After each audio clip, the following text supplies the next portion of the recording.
Just happen? Is this where I am with my beautiful AAA title that I'm playing? And it's a little frustrating.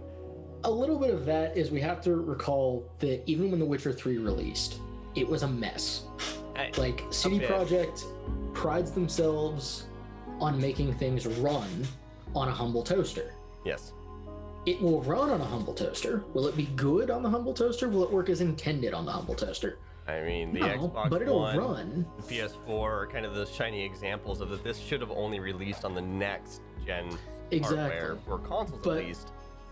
To some degree, because that's a primary concern of that company, from a design standpoint. It is a design challenge of how low can we make this thing run? But Witcher 3 again, came out, then Definitive Edition came out, The Wild Hunt came out at the end of that year and then started winning Game of the Year. Yeah, I do believe that CD Projekt really looks at the long term. And we talked about that in the last episode of really how are they going to monetize this for the next 10 years? Because it took them that long to make this game. They've got a lot of money that they need to recoup and then make a profit on top of that to really be successful. So how do they do that? I do believe that they've got a lot of development cycle ahead of them, a lot of fine-tuning for this game. It's rough around the edges, but it's not many studios that are willing to make an engine and then make a world like this inside of that engine. And I remember when Grand Theft Auto 5 came out. Online was awful.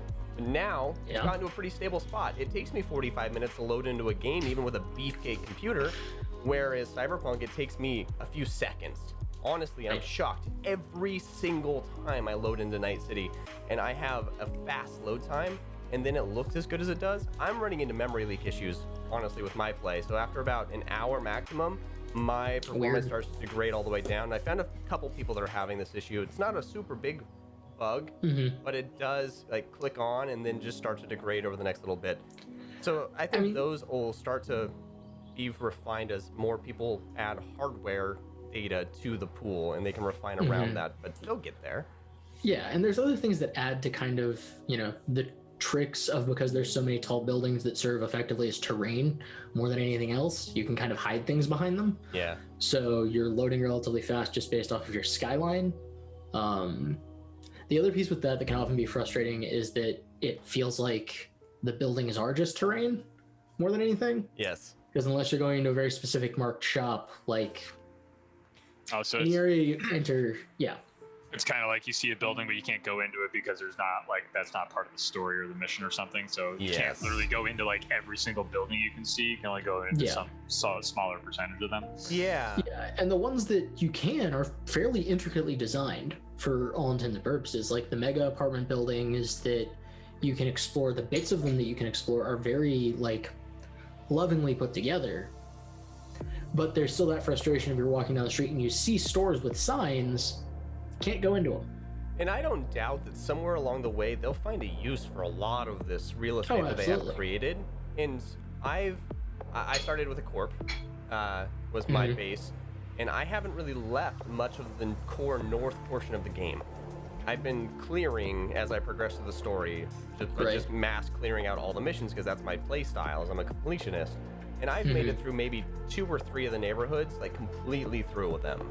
And it takes a lot to get through it. So they have so much content, they have so many possibilities, and with a team like this to have a game that runs, I'm gonna say well, for most people, it runs well, but it's got the performance specs of not being frustrating to play, because if I had to wait 2 or 3 minutes or more to load in every time when my game started to crash, I'd be frustrated, but I can save, be out of the game, and be back into the game before I get back to the bathroom. That's how fast the load time's really efficient.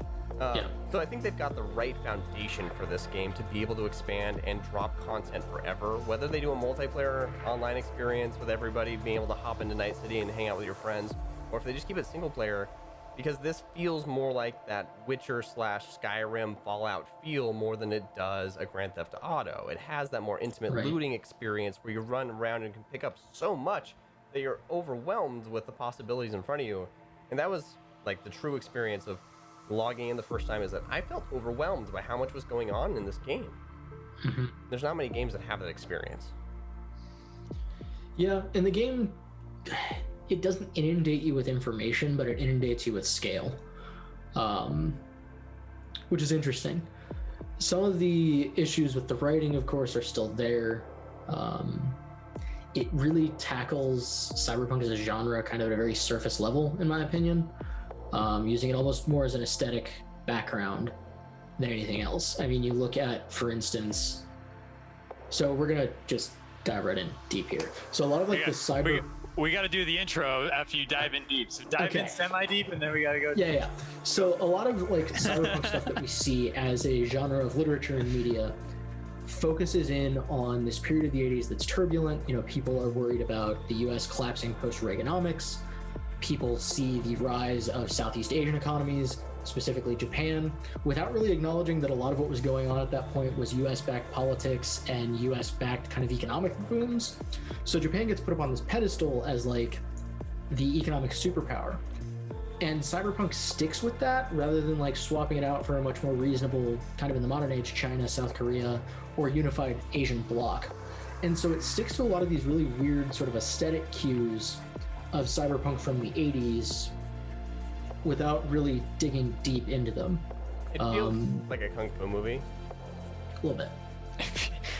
And you know what, to all the listeners out there, cyberpunk might not be loaded with information, but this podcast sure as shit will be. So welcome to the show, everyone. We are so excited to be here on Kinda Ugly Sweater Thursday, the week before Christmas. It's the holiday season, and yeah, we're excited to be joined here by one of our favorite people in the industry. His name is Logan McLaughlin. We are just so thankful to have him join us on the show. Over here on my left or right, I don't know which way he is. I can never remember. Welcome to Theorycrafting. This is episode number 10, the show where we talk about the games industry, where we're going, and try to come up with theories about why, and banter a little bit about the news of the day. So my name's Mitch, and I'm joined here by my co-host, as always, Mr. Kyle, aka Real Gizmo. Kyle, how are you doing on this beautiful Thursday? You know, the Thursday before Christmas Eve, I'm doing pretty well. This is the last work Thursday for a lot of people, so the year is rounding out. We've made it through 2020, Mitch. Almost. And this time of year is always really challenging during the working cycle because, you know, nobody's on their inbox and everyone's disconnected. So it's a gift and a curse, but yeah. Oh, Mitch is dead. This happens every so often. I feel like Mitch is kind of frozen here. We were talking about the inbox being a curse, but now with Cyberpunk, I don't even... Yeah, we're almost... Inbox? In what? Welcome back, yeah, Mitch. apparently I just died. We're having some internet. So want to give a big shout out to our sponsors real quick. Blue Microphone, Aver Media, and Shot Call Judge GG. Thank you for your support. Thank you for all your help with the show, and thank you for making 2020 that much better. So let's get into it. First and foremost, we've got a Mr. Logan here. So Logan, welcome to the show. Thanks for joining us. Of course. It's Happy to be here. been a while since we've seen What each do you other. do, Logan? It has been a What do you while do? since Who are we've seen you? each other. So my name is Logan McLaughlin. I also sometimes go by the business name of the Gaming Ethnographer. I am a digital anthropologist working primarily in and around the games industry, in esports, events, streaming, you name it. I've probably done something in it. I am an applied anthropologist, meaning that instead of being an academic and writing books, I go in and talk to companies and write them long reports that they will never read and try to explain to them how they could be doing their jobs slightly better.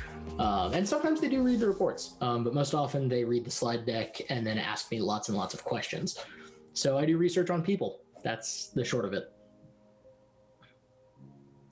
And how did you happen to find your way into the wild, wacky world of researching video games people? Okay, so AKA, you're like, how do you know us, I guess? well, to answer your first question actually ties in to answer your second question. So when I was in my undergrad, getting my degree in anthropology, I started being affiliated with an organization called the Pro Battle League that was trying to do, Kyle winces because Kyle was also there, trying to do local kind of regional esports in the US before that was something that people were really doing. There were a lot of us involved in that have now gone on to do things in the industry, namely among them Kyle. I did some research and stuff for PBL and kind of talked culture and did that whole thing. Fast forward, I've graduated grad school, gotten a master's degree in applied anthropology, and I'm living in Austin, Texas on the job hunt, and Kyle calls me up saying that he would like me to do some research for DreamHack on the DreamHack Austin event on a Thursday night, asking me if I would come to a hotel bar and get a drink with him to talk about a project. So I did what any reasonable person would do. I put on pants and I went out to get beers with Kyle. That then resulted in the long journey to Fan AI, which is where I, worked with both of you on DreamHack stuff, then worked with Mitch on Fan AI stuff, and that kind of embedded me here. And yeah. So by incident, accident, and connection, I'm actually researching the thing that I wanted to research in the first place, because my grad school experience was a lot of design work, and my grad thesis was on self-driving cars. So yeah, how would you define the thing that you want to research? Just like you just said that you ended up researching the thing you wanted to. So like, what is it that you wanted to research coming out of school? To research coming out of school, what I actually wanted to do my thesis on in grad school, but it was kind of impossible to find a client for, was the nature of online communities, specifically around gaming, and how we as people interact in kind of these microcosms online. Whether it's, the handful of Discord servers you're a part of, the subreddits you visit, we all kind of curate this sort of micro universe of online stuff that we touch. And being within, kind of embedded in the games industry, we're sort of forced to touch everything and interact a little bit with everything, but still on a very personal level, we all have those communities that we stay in. And helping people understand that it's not just a gaming community as a whole, it's a bunch of micro communities and pockets that overlap with each other, was the thing that I wanted to study. And now I am actually able to do that. It's fascinating how that's all come around full circle. To go from self-driving cars ultimately is where, your direction was headed to be able to study games. There's been, how many shows have you been to? Like just in general, not even DreamHacks, how many shows? Oh man, okay. You could probably include things like Comic-Cons or things that are on game. Yeah, Comic-Cons, Capcom Pro Tours. I mean, we're probably pushing upwards of like 50 individual events. Damn. Over the course of, 5 years? Yeah, 5-ish years. That's a healthy cycle. I know Mitch has got his behind him and mine are somewhere back over here, my lanyards, but the 50 of them, that's a lot of lanyards to have in one spot. So you've got some events behind you, and I know that's where we often get to interact the most, is at these events.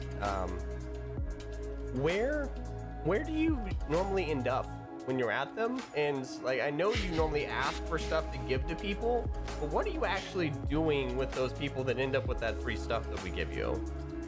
So this is a fun question. I can see Mitch smiling because he knows the answer, because he has helped me with this endeavor several times. So on the show floor of an event, I am usually wandering around looking for people to interview. Depending on who my client is, if it's the event itself, I'm looking for kind of general interest. If it's for a specific sort of, company, publisher, whatever, I'm trying to kind of spot and identify their fans, their community, whomever. So for instance, if I'm at a DreamHack and I'm doing research on the fighting game community, I'm going to go hang out in that little area and talk to people. Usually what I do is I ask, people like Kyle for t-shirts or t-shirt vouchers or something to compensate participants, because that's just good research ethics. You compensate people for their time and for sitting down to talk with you. And then I try and find people who look like they might be interested in talking, or groups of people who look like they might be interested in talking. And the hard part is, well, it's not the hard part. The considerations you have to take into account there are the considerations you take into account for any sort of scientific sampling. So it's like, okay, I don't just want to interview 20 white guys with beards. Like, I want to make sure that I'm picking up a sample semi-representative of the event that we're at, so that I can then go back to a client and say, okay, I've got a decent enough swath. But usually what I'm doing is, between people watching and taking notes, which you've probably seen me doing when I'm not interviewing people, of just sitting with a notebook and scribbling like a madman for hours. I actually do have one of those notebooks kind of just on site here, scribbling like a madman for, hours on end of just observing what people are doing, how they're congregating around stages, around areas, analyzing traffic flow, analyzing behavior patterns. Another thing that I'll do sometimes is mentally mark people. So if there's someone that I know that I'm going to be able to recognize in a crowd and I see them day one, I will then keep on the lookout for them throughout all the days of the event and kind of just see what they're up to, Why? What's the purpose of this? Wow. Okay, why Logan, are you stalking people? Because it gives you a longitudinal idea. Like, I can observe that people go to the Rocket League stage, and if they're standing or sitting, how they're moving in and out of that space based on how matches are going. But if I identify like a group of people or a group of friends, right, and I keep track of them and their behaviors, that tells me a lot more about how people are experiencing the event. Because if on day one they're really focused on Expo Hall and they're around the expo area, they're going to vendors, they're playing all the indie games, and then day two it's mostly esports stuff.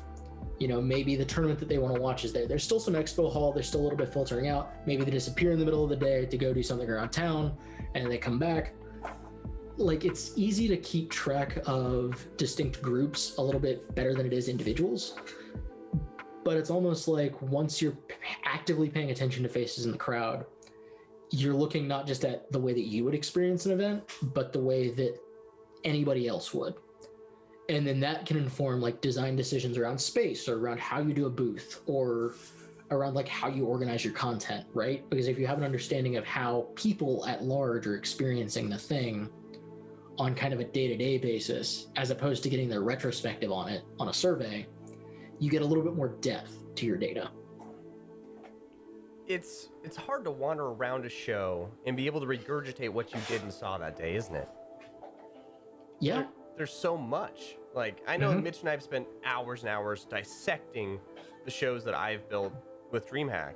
But as an attendee that is seeing this stuff for the first time, potentially, is seeing a lot of this kind of over-sensory exposure and being able to regurgitate that's got to be kind of convoluted at the end of the day. So I guess that makes sense to be able to follow someone around, essentially, and see what they go to, see what they experience, and then maybe even pair that with an interview to kind of like see what stands out to them based off of what you saw they experienced.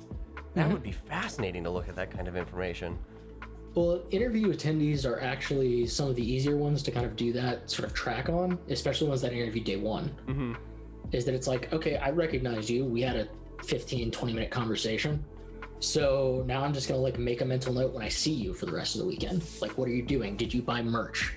That's another one to kind of keep in mind. Of like, okay, day one I saw you in normal clothes. Day two you're decked out in stuff that you clearly got from the event. Like that's a demonstration. That's a demonstration of a behavior, right? Is that it's definitely me.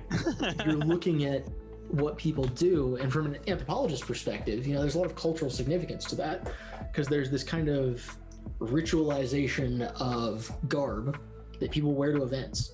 You know, whether it's pins on your lanyard, lanyards from previous events, merch from previous events, all of it is meant to signal that you kind of know what you're doing. Some posturing, a little bit of that flex in person. Like, I've got so many lanyards. I mean, why do you think I have all my entire lanyard collection like in frame right by my shoulders? Case in point. I'm posturing. Well, it's also a thing where it's like, if you're wearing DreamHack, great example. If you're wearing the DreamHack like founder's jacket, you're one of the only people who has that jacket. If you're wearing, you know, the exclusive piece of merch from a 2016 event and you're at the 2020 event, it's a signal to everyone around you who's in the know that you are also in the know.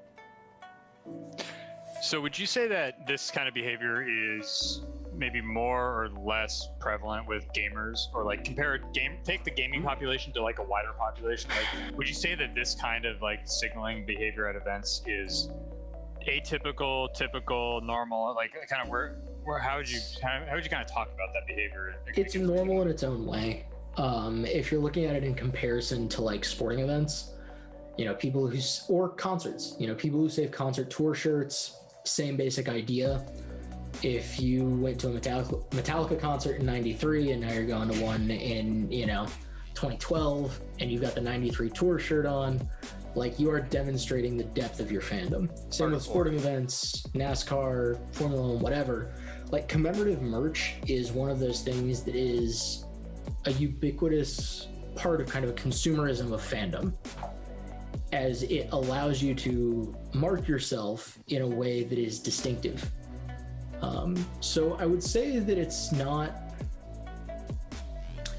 abnormal, or it's not more common or less common in gaming than it is anywhere else.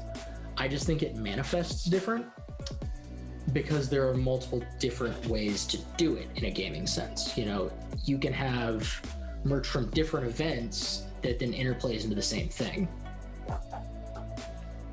Like, I can wear my Dota 2 International Windbreaker to an event to be like, I went to TI, I know what I'm doing, I know what I'm about, and I can wear that to a PAX, a DreamHack, whatever, and it kind of marks me on an identifying basis to people.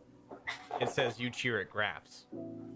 Yes, it says I enjoy statistics, and I watch the biggest esport that nobody pays attention to because it's mostly crowdfunded, and doesn't rely on sheer massive amounts of corporate money. That sounds about right. The one like pure esport out there, I guess, is the right way to say that, right? Like, no influence from anyone else. They barely allow team logos in there. Yep.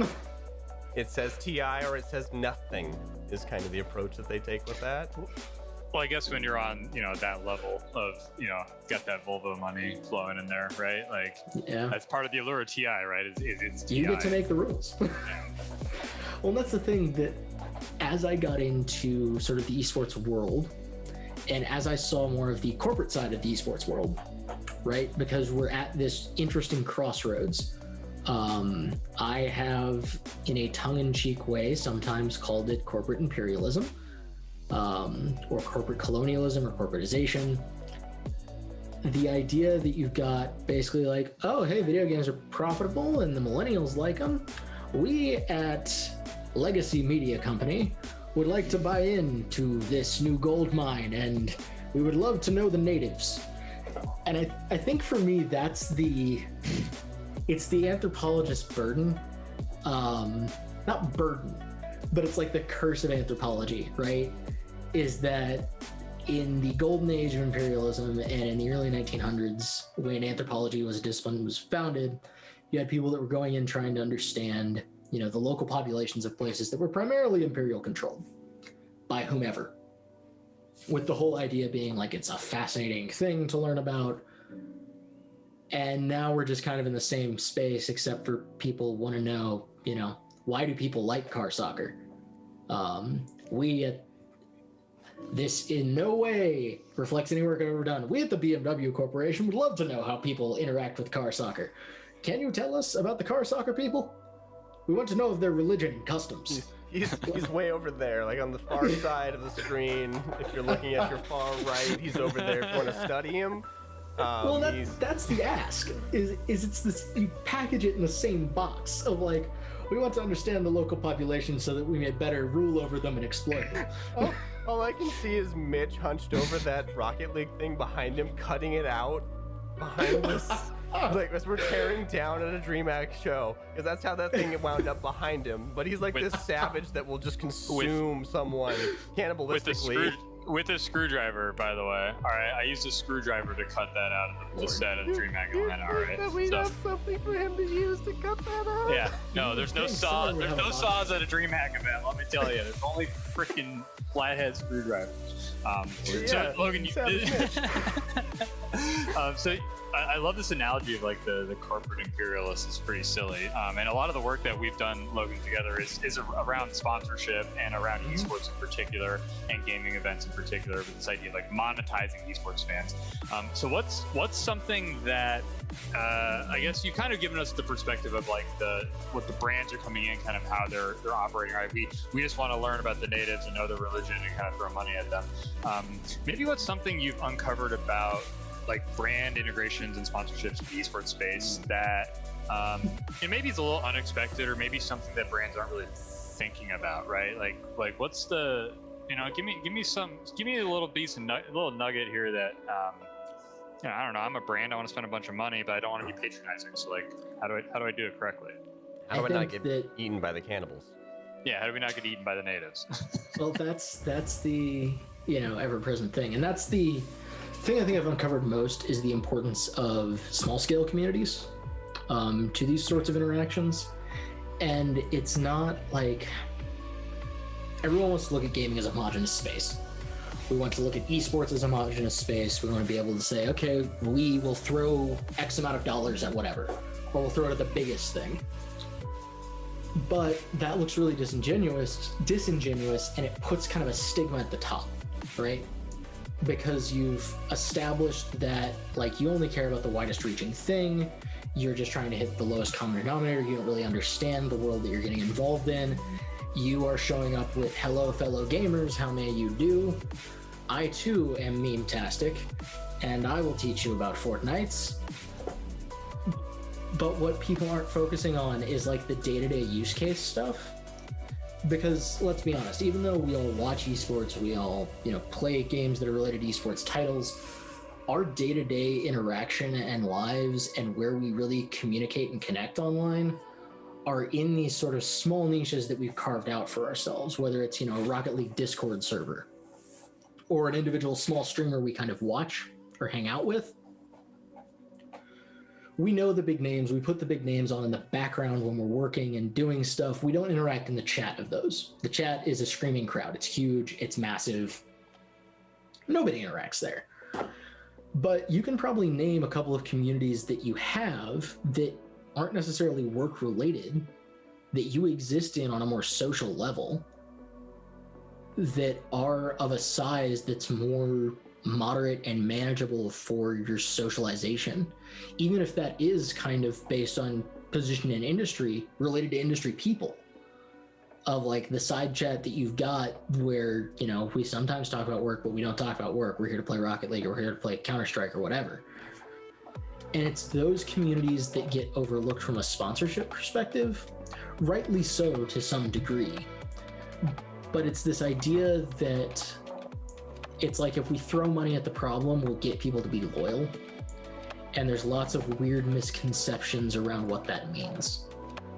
That's probably my biggest piece, especially as we come into and are further into an era of reliance on big data and metrics.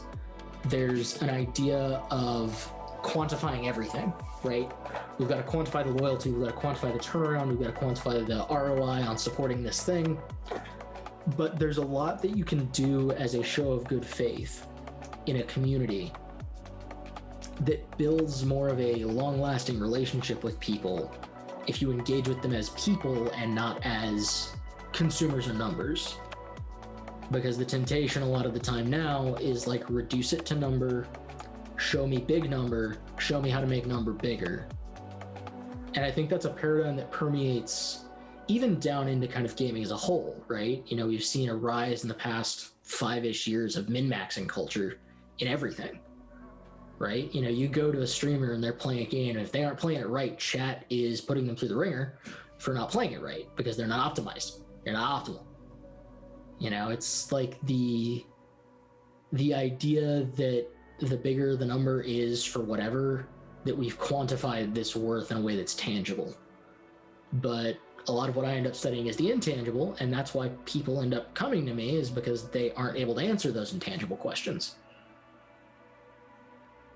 Yeah. Yeah, you know, just yeah. that's a lot. That's a lot to dissect. Mitch, do you have a thought? Because my brain's still spinning a little bit from all of this. Oh, I got tons of thoughts. Okay. Yeah, I mean, I've spent years talking about this stuff with Logan. I love it.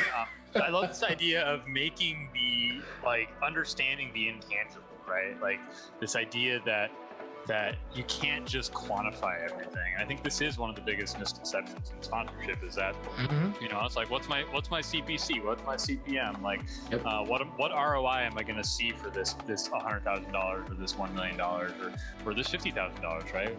What are my conversions? And sometimes it's not about that. It is literally about just making the communities like know that you care about them and doing things that don't show up in the shopping cart. So I guess the real question is, like, what's it going to take for these brands to stop just looking at the numbers? Like, are they going to ever get it, or like, is this just an uphill battle that we're always going to have to fight? And in your experience, how do you deal with a situation where a customer really wants a number, but what you have is not a number, but you have like non-quantifiable insight that's really valuable? How do you deal with that challenge? Bullet points are great. Infographics are great because, so actually, there's a book I can go grab off of my shelf real quick. Give me a second. Small words, big pictures is what he just said. All words, big picture. So, effective data visualization. Oh, here we go. Got a prop. I love it. The idea that you can take qualitative information, present it in a picture that makes it look like quantitative information, allows you to trick marketing people into following through with what you're saying. I do not endorse this word of trick. I love this. This is some sleight of hand with graphs. Dota, scream for it. Yeah. Well, because that's like what you end up doing, right? Is because if they're looking for quantifiable information, it's like, well, can't you give us some numbers? Like, can't you just say how many people said this? And like, everybody had all this different context around them. I'm funneling that down into tangible insights about who those people are, what they value, and what they need. Needs assessments are great. People love needs assessments. They love for you to just give them a list of like, here's the thing you need to do. The problem that you run into constantly is that people do want to quantify things. They want to be able to turn it around to their manager, who only cares about the number, and say, we invested $30,000 in this research project and we were able to get, 6,000 more people buying our thing. And we got that because we sponsored this event and partnered with this streamer.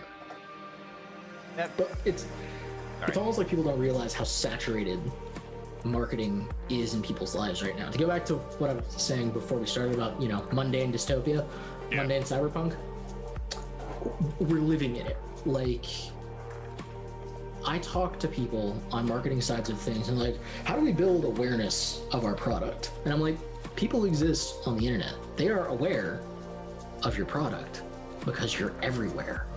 Like, you advertise, if they are in that target demo that you're targeting, they are probably getting inundated with your product because you're buying their social media information, you're buying their Twitter, you're saturating their Instagram with it. The streamers or content creators that they watch have served them yet another ad for a VPN service.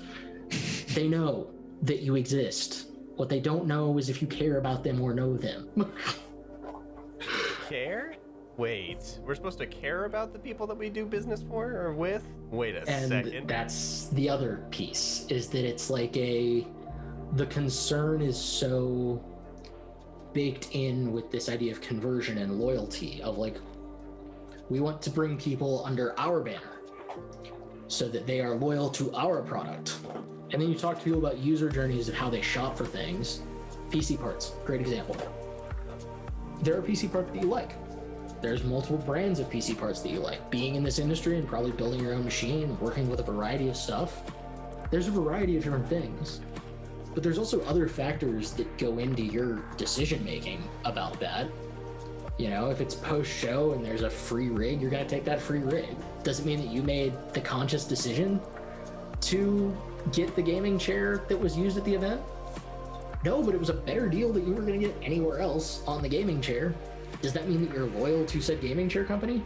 No, it means you took an opportunity to buy something at a price you normally wouldn't be able to have it at. And then you probably regretted the decision 3 years later and decided you wanted an ergonomic chair instead of a gaming chair. Right. Maybe. I don't know. Just think. And then there's Then there's the culture piece on top of that, right? You know, we create a culture around the clout and power of your machine. Most people, for the most part, are not trying to run Cyberpunk 2077 at max settings right now. Most people have a handful of games that they play. You are not most people, Kyle. There is a subset of individuals who are doing that and like need that amount of power. You know, you're people that are video editing, streaming for a living, rendering, doing a podcast, whatever. They need that performance. But we've created this almost like scarcity idea of like you have to have the biggest, the best, the most light up RGB thing possible or you are not a true gamer. I feel targeted right now. Where it's like, if I were to consider my needs in building a new machine, I need it to run Final Fantasy XIV. I need it to run a good collection of indie games, maybe some JRPGs. But like, I'm not streaming. I'm not doing much of it. I can take like a mid-range graphics card and be happy. But every bit of marketing material targeted towards gaming is like, you need a 3090 Ti. It's like, I didn't get on the wait list. Exactly, but it's that idea that when you're looking at marketing, everyone is focused on marketing the top of the line. And they're not meeting people where they're at.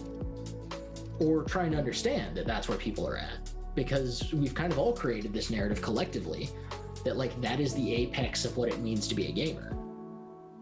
So what I hear you saying is that Microsoft and Sony rigged the scarcity of their consoles along with Nvidia for their GeForce and RTX cards intentionally? I think that's what I've extrapolated from all of this. I don't think there's some intention to it. I think the buying frenzy around it is a cultural phenomenon in and of itself. It is, isn't it? Because if you consider launch titles, right? Launch titles for the PS5, what do we got? We got Bugsnax, we got Demon Souls. Godfall? What else do we got? Godfall. How and Astro's often? Playroom. Okay. 4. So explain to me why, other than scalper economy and scarcity models, that we are in the situation that we are in, if those are the main games that are available. Demon Souls, which already came out and which is honestly kind of a too little too late for the Souls community people who have now languished and kind of, you know, atrophied away from Souls because, I mean, let's face it, Dark Souls 3 wasn't great. Dark Souls 2 PvP established this huge PvP scene that then got way too insular for itself and died. And then Dark Souls became sort of a meme in and of itself as far as like difficult game for real gamer comes into play. Like, we've created this idea that you have to have it. Yep. When in reality, it's like, you know what? I'm good until like something comes out that I want. Like once Final Fantasy 16 comes out, hell yeah, I'm in. But until that point, like I have no reason to own one. I think that's one of the fascinating parts about our core community of gamers that we associate with is that when the Xbox Series X is launched, there's nothing to play on it right now. Like, it's a great Game Pass device and a great way to play some old games that you may have wanted to play in better resolution or a couple of these new games as they come out. But until Halo comes out for that thing, it's kind of just there. It's kind of just getting the bugs out of the way until Halo comes out is what it feels like, because that'll be the game that sells consoles. That's their first party one. PlayStation has a couple of those that they'll have coming down the line, and a lot of those do revolve around Square Enix to a certain extent. But you'll see that happen, and then it will become worth it. But it is an interesting question that you posed.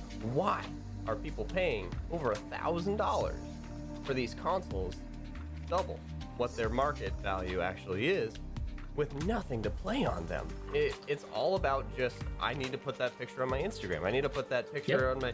Now, I will say that my uncle, who is someone who stood in line for the very first PlayStation, and has stood in line for consoles since Circuit Cities were around, he held off and waited till it was in people's hands and saw that it was actually a good console and now wanted. So he spent a little bit extra, not $1,300 on one, but he was at a reasonable limit and said, I found one that was decent, good price, I bought it, I love it. I absolutely love this thing. So there actually is a good box there, but people don't even care that there's a good box there. There's such a small portion of the community that cares that that box can play their Blu-ray movies at a quality that they've never seen before with Dolby Atmos sound and be able to up-convert some of their games to be some of the coolest experiences they've ever had. They don't give a shit about that at all. They just want that white box that weighs 12.5 pounds to go on their dining room table because they don't have anything else big enough to hold it in front of their TV. Well, and like, the thing about that is that there's a weird, like, I want to say low-stakes Wall Street's bets economy to it. It's the same as when people started getting into real niche crypto stuff.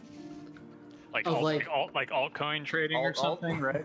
Altcoin, Dogecoin, whatever. When Ethereum first came out and people were like all over that. The idea that we have created such a system from a consumer standpoint where the primary buyer of the thing is not the end user, but someone who is looking to convert on that for profit and effectively flip consoles. Because let's face it, like the people who are making the bet and who are using bots to scour stuff to get hundreds of consoles and hoard them to then sell them at a premium are not the ones using the consoles. They're the ones hoping that, some streamer who feels like they need to be pressured to have one to stream for their community so that they can keep up with everything else is willing to, with their big YouTube money, drop a large amount on a console simply because it is like a necessity for them. It's the same thing with graphics cards. Like, reasonably, when those were coming out, how many of the people do you think bought them were actually like building a new machine, or were, not just looking for a base upgrade, but there's this hype created around it that it's like, are you going to be one of the first that has it, and will you be able to post beautiful RTX screenshots on Reddit? No, because you suck. Yep.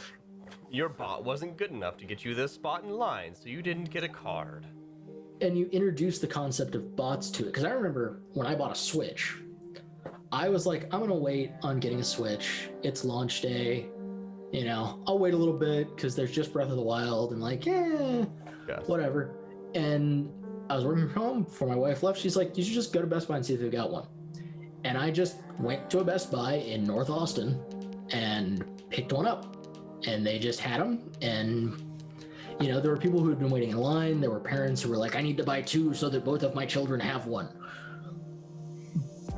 But it's like, you didn't have that much of the fanfare to it, but because we've created this like forced scarcity and the like bot selling piece, not to mention, all of the logistical things that a pandemic throws into this. Of course.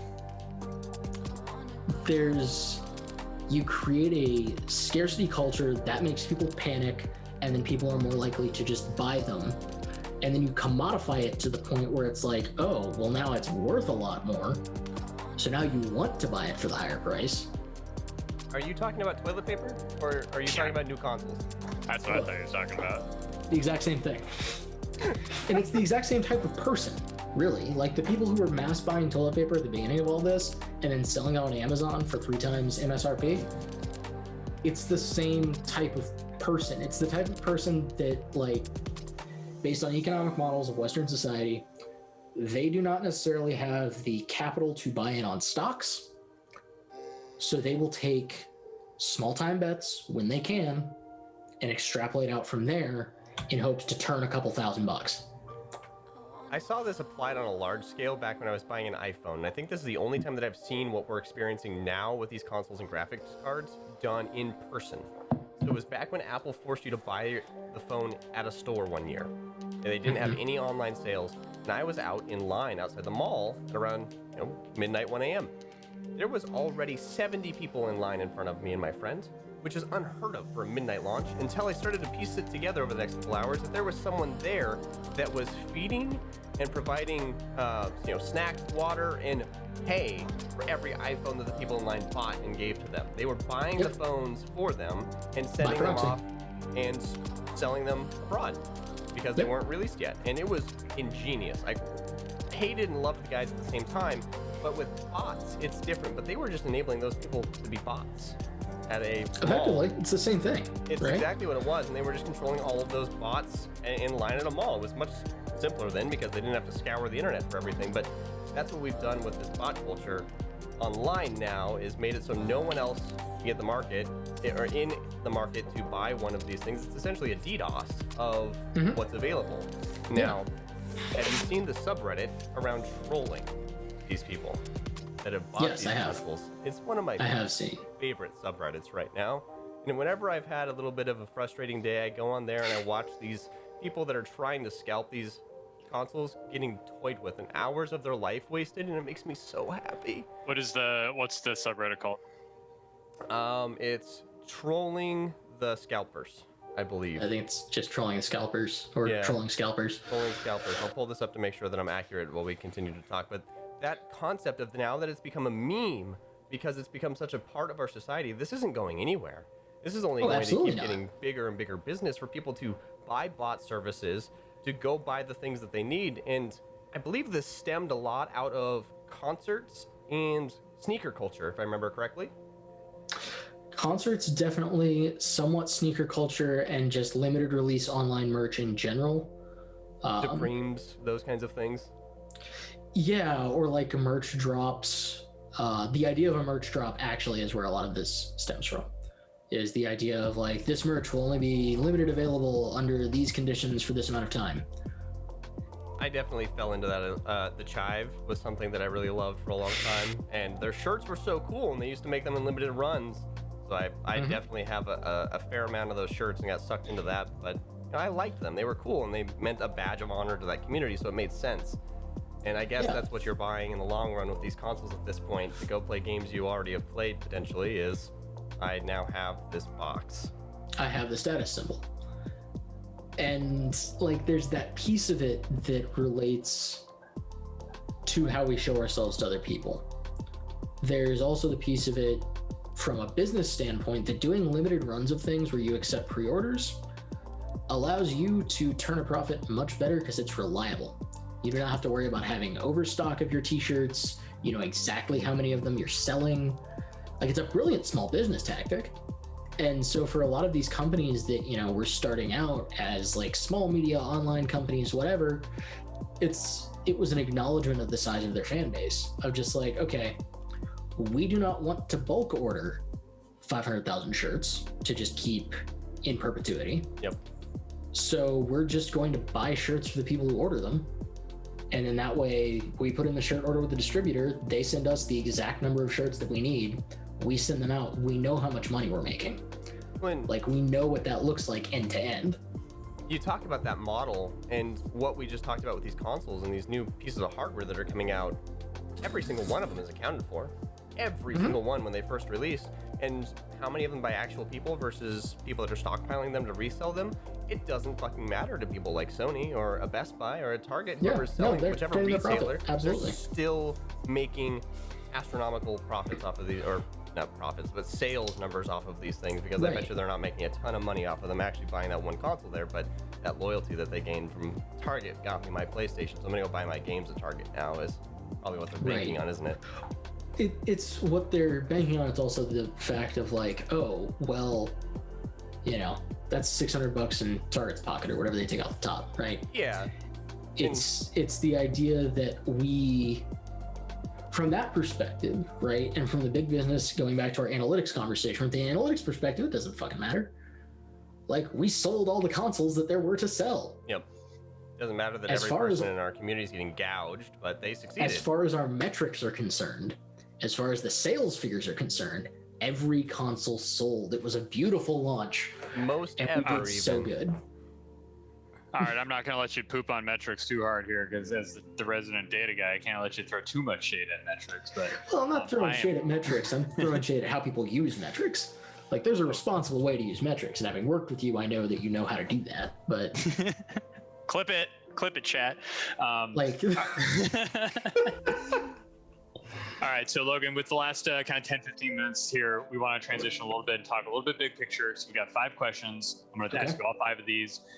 Take as much time as you want to answer them, but I got 5 questions. So, and so I guess the first question is, you've already alluded to this a few times, right? You've already alluded to this. Hello, gamers. Please tell me about your religion.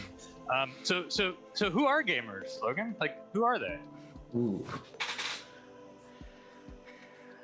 Gamers, I would say at this point, are a wide and diverse group of people who enjoy a collection of hobbies and media underneath a common banner.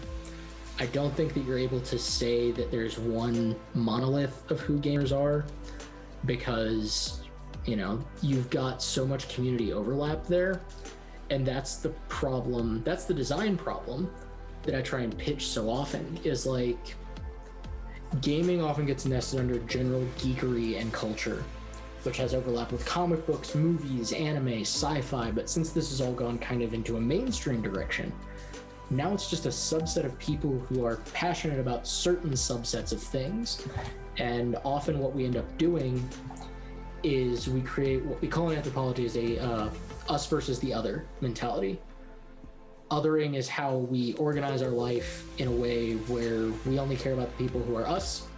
People who are other, we can sort of write off as like, I know a little bit about them, I can sort of be discriminatory against them, but I have broad strokes kind of reduce them to not me. And how that's done in gaming is referring to things as casual, or not a real game, or whatever.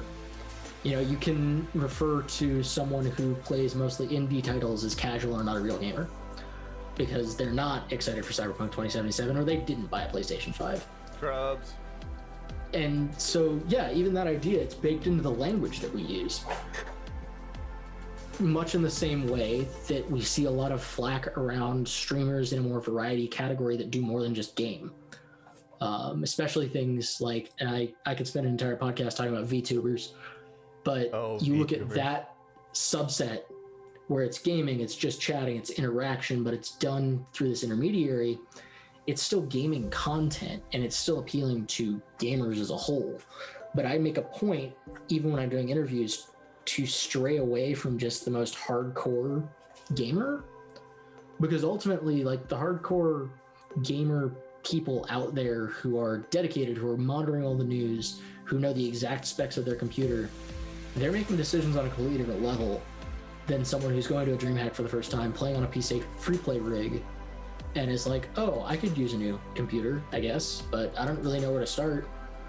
Like, gamers at this point is a huge, sweeping group of the population that honestly kind of includes anyone and everyone who has ever touched any sort of game in the medium, as much as it can kind of, you know, pain the gamer cred to admit that.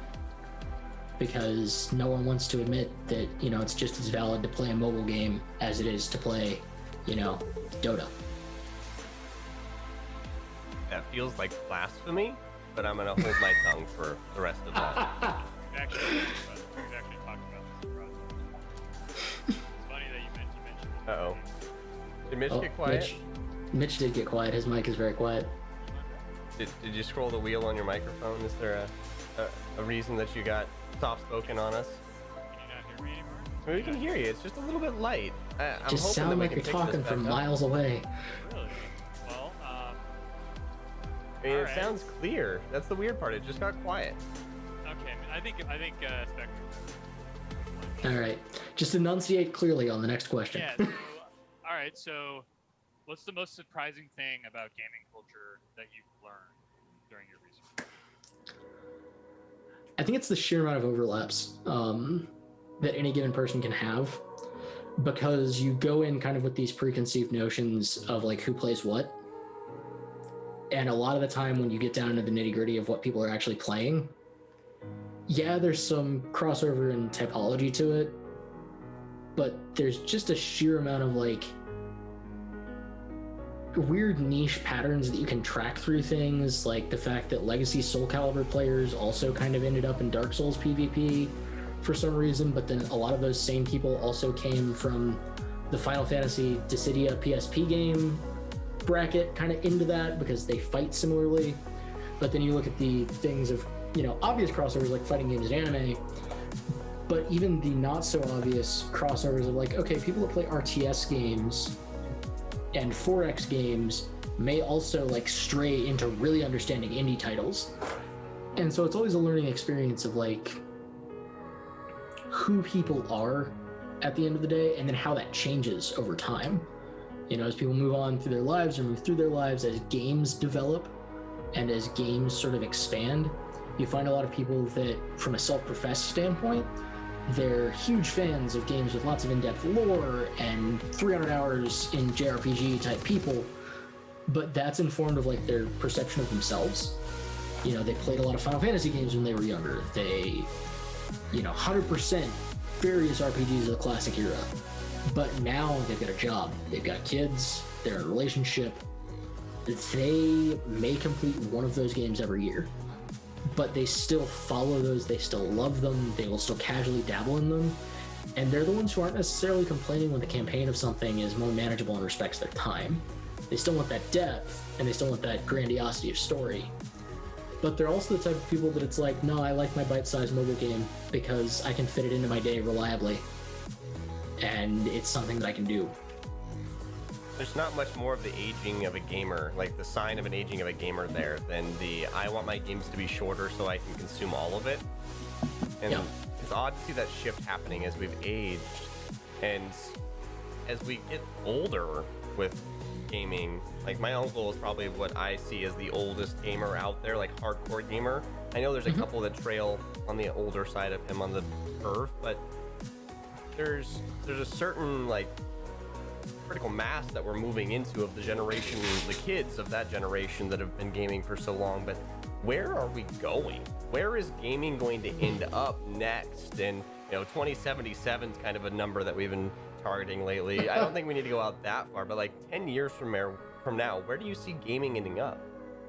I think you end up with more discerning tastes. I think you end up with people who are much more in touch with what they like and what they like to play. I feel like you already kind of see that, where if you look at the play habits of someone, they may be able to maintain 1 or 2 competitive games, maybe 1 or 2 story games in a given quarter, depending on how much time they've got, and then some casual stuff that they play on the side.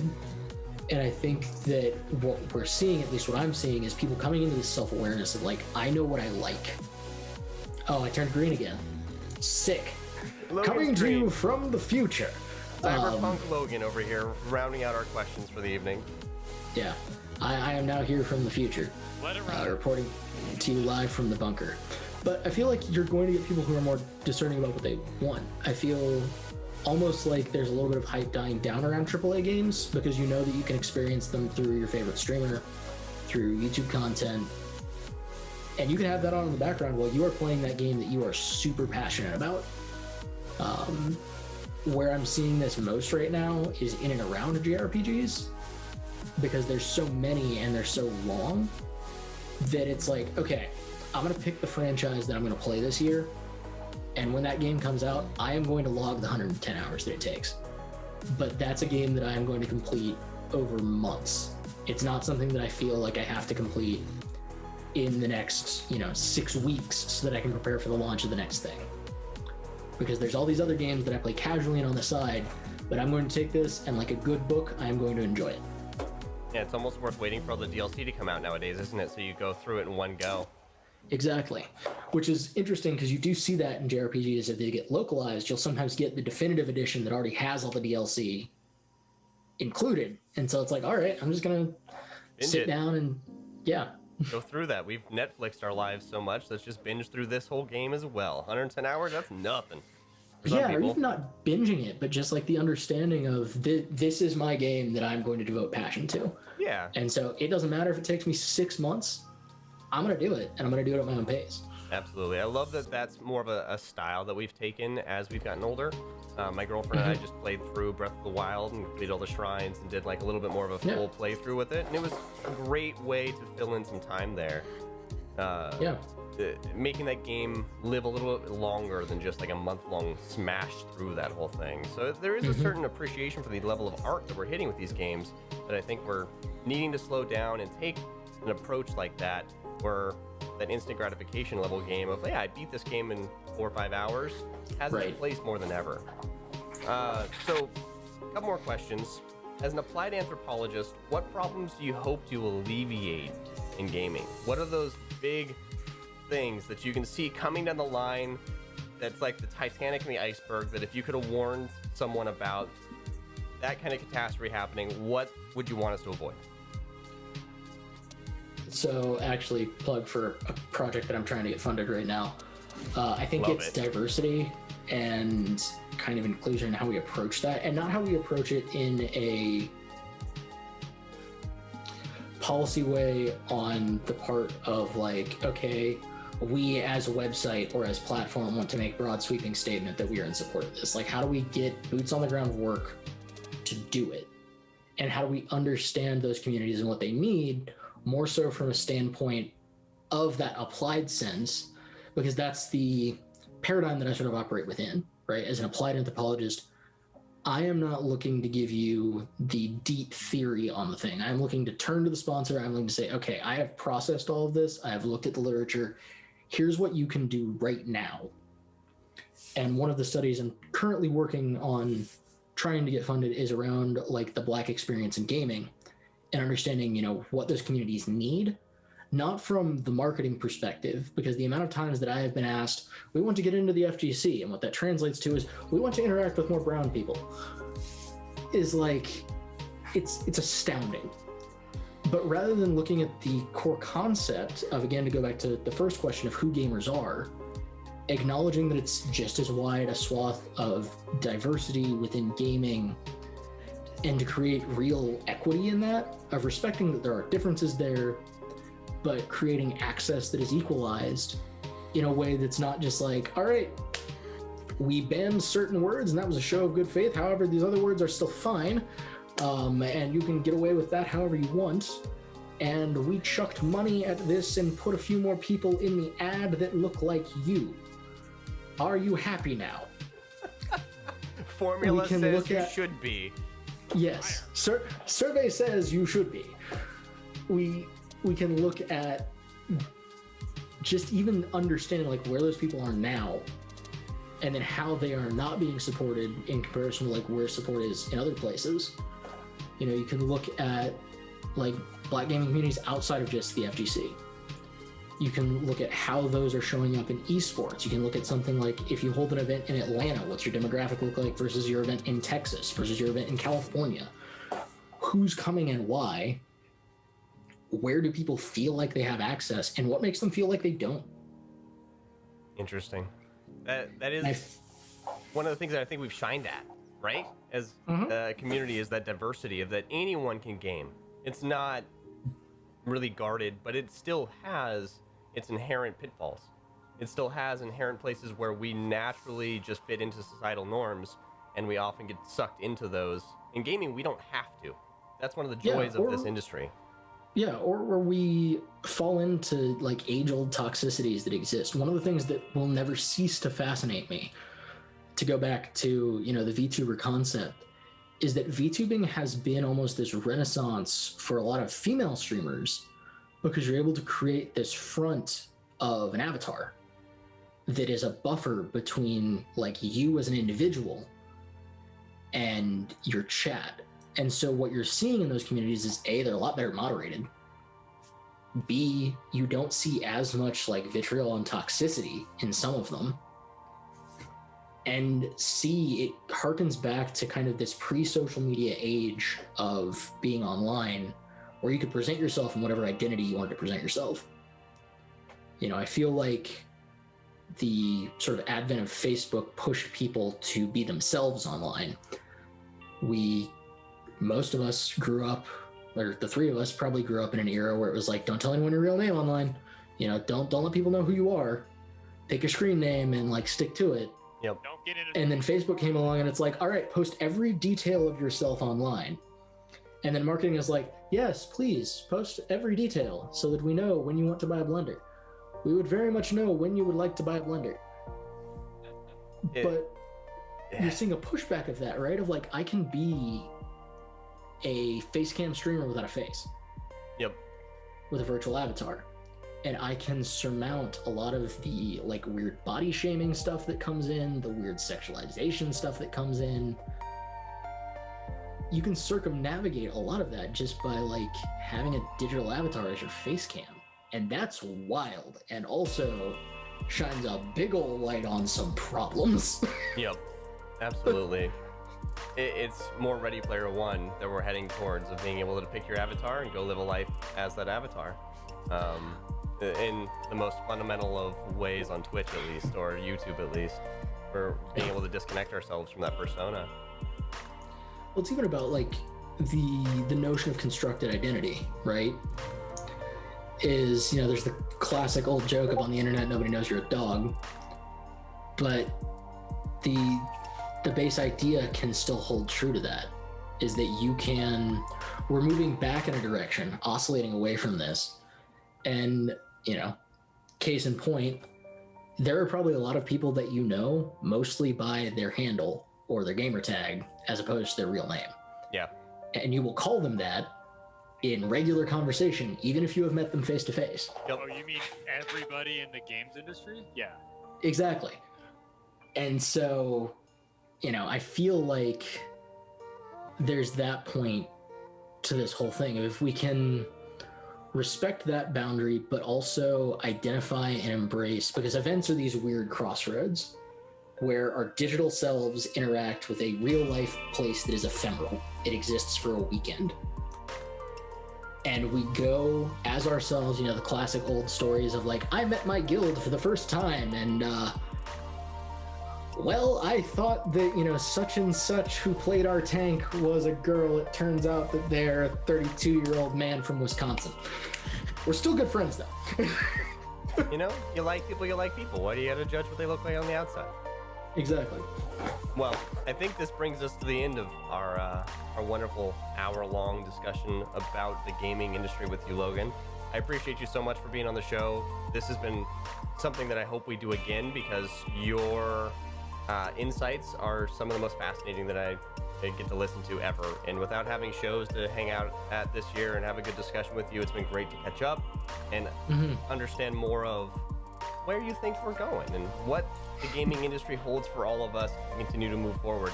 But that's our show, everyone. This is episode 10 of Theorycrafting, so thank you for joining us on this crazy adventure where Logan, Mitch, and I have gone through gaming. Thank you to Blue Microphone, Avermedia, and Shotcall.gg for supporting the show. We appreciate you very much.